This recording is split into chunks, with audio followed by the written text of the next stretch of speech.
Baiklah, saat ini saya Desi Fidi Pratiwi Mahangkung. Saat ini saya akan mempresentasikan proposal penelitian saya untuk memenuhi tugas dalam mata kuliah metodologi penelitian dengan judul Pengaruh Motivasi Belajar dan Lingkungan Belajar terhadap Hasil Belajar Siswa. Yang pertama ada latar belakang. Salah satu indikator keberhasilan proses pembelajaran pada suatu lembaga pendidikan adalah seluruh siswa mencapai prestasi akademik yang baik sesuai standar, sehingga siswa dapat dikatakan mempunyai hasil belajar yang baik. Banyak faktor yang mempengaruhi hasil belajar siswa, diantaranya adalah faktor internal dan faktor eksternal. Faktor internal adalah faktor yang berasal dari dalam diri siswa, salah satunya adalah motivasi belajar. Sedangkan faktor eksternal adalah faktor yang berasal dari luar siswa, salah satunya adalah lingkungan belajar. Kemudian motivasi belajar, yaitu kurangnya kemampuan konsentrasi siswa, di mana ada gangguan dari teman sebaya yang berusaha untuk mengganggu atau mengajak untuk melanggar aturan sekolah sehingga siswa-siswi menjadi terpengaruh dan tidak ada motivasi yang timbul dari peserta didik tersebut. Selain itu, pada saat peneliti melakukan observasi, masih terlihat siswa-siswi mondar-mandir di luar kelas pada saat jam pembelajaran berlangsung, dan pada saat pembelajaran dimulai, masih ada siswa-siswi kedapatan ngobrol dengan temannya saat guru menjelaskan di depan kelas. Hal ini menandakan bahwa motivasi siswa masih rendah dalam proses pembelajaran. Kemudian ada lingkungan belajar, terdapat kekurangan sarana dan prasarana seperti pendingin ruangan, komputer dan LCD, serta kurangnya dukungan dari orang tua sehingga menyebabkan lingkungan belajar siswa terganggu. Kemudian gaya mengajar guru yang membosankan, di mana guru masih menggunakan metode pembelajaran yang berpusat pada guru atau teacher center. Selain itu, guru juga masih menggunakan metode pembelajaran ceramah dan berdampak pada hasil belajar siswa. Kemudian ada rumusan masalah. Yang pertama, bagaimana pengaruh motivasi belajar terhadap hasil belajar. Kemudian bagaimana pengaruh lingkungan belajar terhadap hasil belajar siswa, dan bagaimana pengaruh motivasi belajar dan lingkungan belajar terhadap hasil belajar siswa. Selanjutnya, ada tujuan penelitian. Yang pertama, untuk mengetahui pengaruh motivasi belajar terhadap hasil belajar siswa, untuk mengetahui pengaruh lingkungan belajar terhadap hasil belajar siswa, dan untuk mengetahui pengaruh motivasi belajar dan lingkungan belajar terhadap hasil belajar siswa. Selanjutnya, ada manfaat penelitian. Yang pertama itu ada manfaat teoritis. Hasil penelitian ini diharapkan dapat memberikan manfaat positif bagi tempat penelitian, masyarakat, dan penulis sebagai pelengkap hasil pembelajaran, lingkungan sekolah, dan motivasi belajar. Selanjutnya ada manfaat praktis. Penelitian ini diharapkan dapat menjadi rujukan tambahan bagi penelitian-penelitian selanjutnya dan rujukan bagi penelitian-penelitian sejenis dengan menambahkan objek atau variabel penelitian lainnya. Kemudian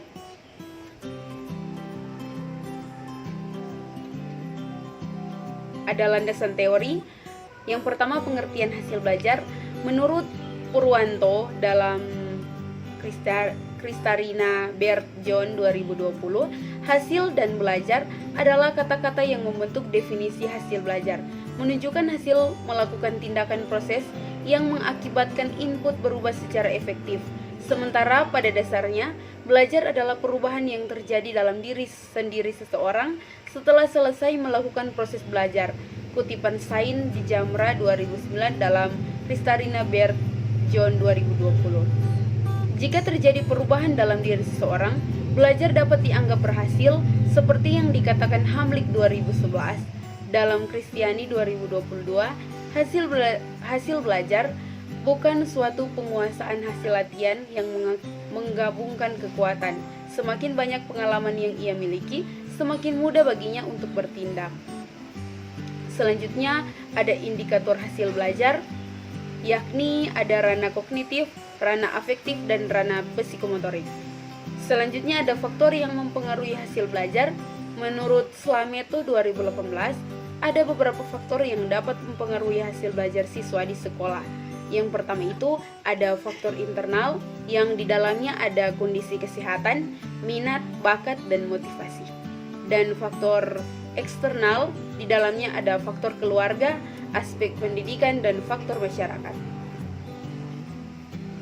Masih di dalam landasan teori, ada pengertian lingkungan belajar.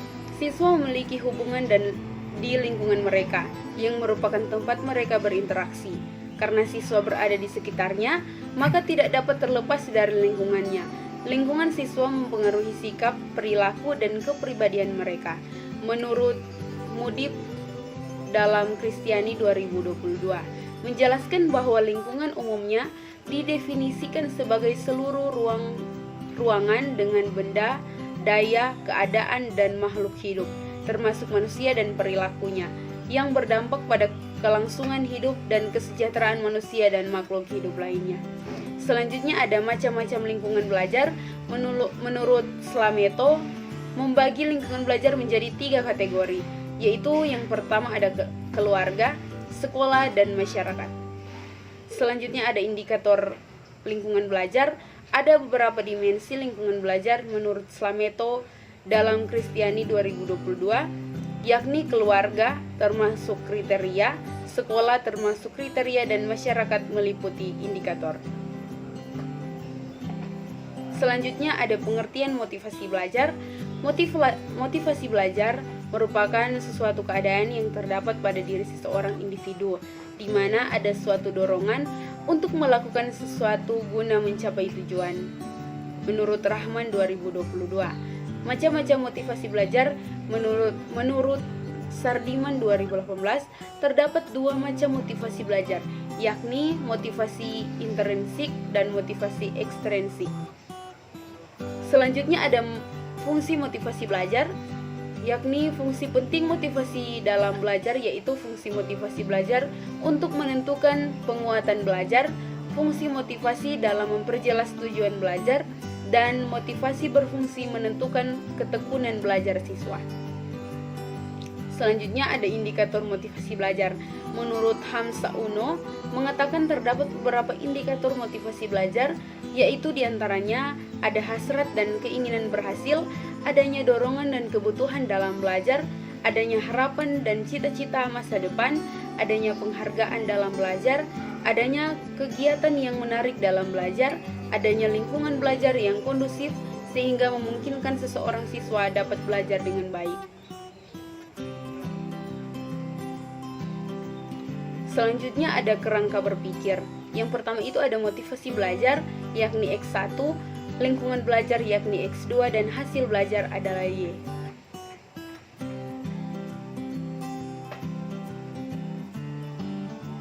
Selanjutnya ada hipotesis penelitian. Yang pertama ada pengaruh lingkungan belajar terhadap hasil belajar siswa. Kemudian yang kedua ada pengaruh motivasi belajar terhadap hasil belajar. Dan yang ketiga, ada pengaruh secara simultan lingkungan belajar dan motivasi belajar terhadap hasil belajar siswa. Selanjutnya ada metodologi penelitian. Metode yang digunakan dalam penelitian ini yaitu metode kuantitatif. Penelitian ini melibatkan variabel independen yang mempengaruhi dan dependen yang dipengaruhi. Dan penelitian jenis kuantitatif bertujuan untuk menjelaskan hubungan antara variabel-variabel melalui pengujian hipotesis menurut Sugiono 2019. Hasil belajar siswa dipengaruhi oleh motivasi belajar dan lingkungan belajar. Selanjutnya ada definisi operasional variabel penelitian. Menurut Sugiono 2019, variabel penelitian adalah segala sesuatu yang terkait dengan penelitian yang telah ditetapkan oleh penelitian untuk diperiksa untuk memperoleh informasi tentang subjek tertentu. Kesimpulannya adalah bahwa variabel independen adalah motivasi belajar yakni X1 dan lingkungan belajar yakni X2, dan variabel dependen adalah hasil belajar yakni Y. Selanjutnya ada populasi dan sampel. Menurut Sugiono 2019, populasi adalah area generalisasi yang terdiri dari objek atau subjek yang memiliki kualitas dan karakteristik tertentu yang telah ditetapkan oleh penelitian untuk dipelajari dan kemudian menghasilkan kesimpulan. Populasi juga mencangkup semua kualitas atau sifat yang dimiliki oleh objek atau subjek yang dipelajari. Kemudian sampel penelitian adalah sebagian dari populasi penelitian yang dapat mempresentasikan populasinya.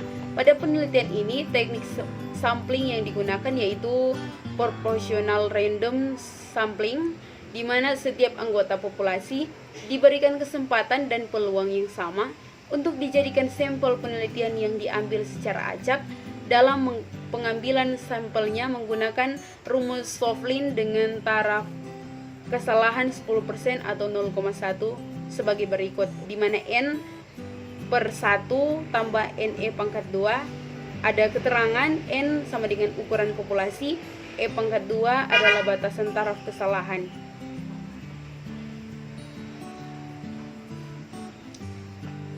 Kemudian ditunjukkan di sini ada angka 73 yaitu jumlah populasi. Selanjutnya ada teknik pengumpulan data. Teknik pengumpulan data penelitian ini dengan melihat langsung di lapangan, misalnya kondisi ruangan kerja dan lingkungan kerja yang dapat digunakan untuk menentukan faktor yang didukung dengan adanya wawancara, observasi, kuesioner, atau angket dan dokumentasi. Statistik yang digunakan dalam menganalisis data dengan cara menggambarkan data yang telah terkumpul sesuai hasil dari angket atau kuesioner penelitian. Hal tersebut dimaksud untuk membuat kesimpulan yang berlaku untuk umum atau generalisasi. Statistik yang digunakan dalam penelitian ini adalah rata-rata atau mean, median, modus, dan standar deviasi. Itulah